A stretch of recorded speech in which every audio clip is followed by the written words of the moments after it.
The conference room in my father's office was designed to dwarf anyone who entered, glass walls spilling the city beneath, a walnut table stretching wide like a bridge. I settled at my usual spot at the far end. Today, every chair was taken. 15 Bowridge family stakeholders gathered, with Gregory Bowridge at the head. My mother, Marin, sat beside him. My brothers, Julian, Miles, and Henry, flanked the pair. My sister, Selina, skimmed through her notes silently. "Thank you all for being here," my father began. "We're updating the trust." Slides glided across the wall. Figures, titles, wins. Julian's acquisitions, Miles' financing, Henry's developments, Selina's brand growth. Then my slide appeared. A childhood graduation photo from 7 years back. Next to it, a verdict. Various roles, currently unemployed.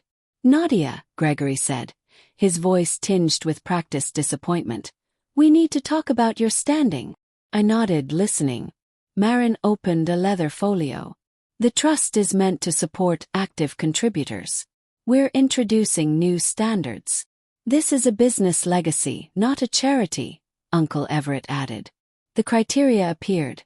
A management role in Bowridge Enterprises, verified income over $300,000, or personal real estate valued above $2 million. By their measures, I didn't meet the standards. "We'll vote to remove any beneficiaries who don't qualify," Miles said. Hands went up like a rising tide. Selina hesitated, then raised hers. "The motion passes," my father said. "Effective immediately." I repeated the words silently. "Immediate." My phone buzzed. "Understood. Anything else?" "No," they replied. I left, head held high, the city sprawling cold and bright beneath me. The elevator doors closed, and I answered the call. "Nadia, it's Simon at Apex Capital. Your family is moving to draw the full $200 million credit line. Per covenant, I must alert you as guarantor. If they execute, leverage spikes to 87%. I studied our reflection in the steel doors. "Send the documents, all of them." I stepped into the garage light, concrete humming faintly, and called Lila at Meridian Heights. "Midday, Nadia. Bowridge Enterprises just activated the option to buy out the minority stake in Seabrook Properties for $180 million. Emergency board vote Monday. They claim funding is secured." "Through whom?" I asked. "Miles says bank plus private commitments," she replied. "I control 40% of Seabrook through my own entities." "They need my vote," I said, sliding into my car, leather cool beneath me. "Send a full debt map for Bowridge. Lines, maturities, covenants, counterparties. Full picture. You have until 5. Pull your team. Bill me hazard rates." I hung up and called Adrian at the Urban Access Fund. We got a note from Miles. He wants $75 million for a Miami expansion under preferential terms because of the Bowridge name. "Our mandate is markets, not surnames," I said.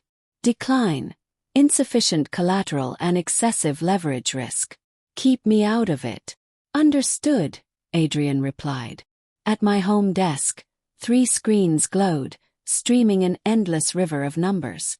I opened the profile I had quietly built under my mother's maiden name, Nadia Lorien.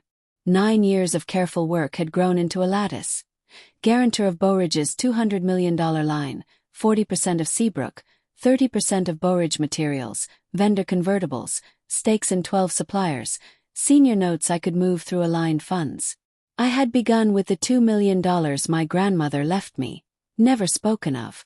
She had said, "Money is protection.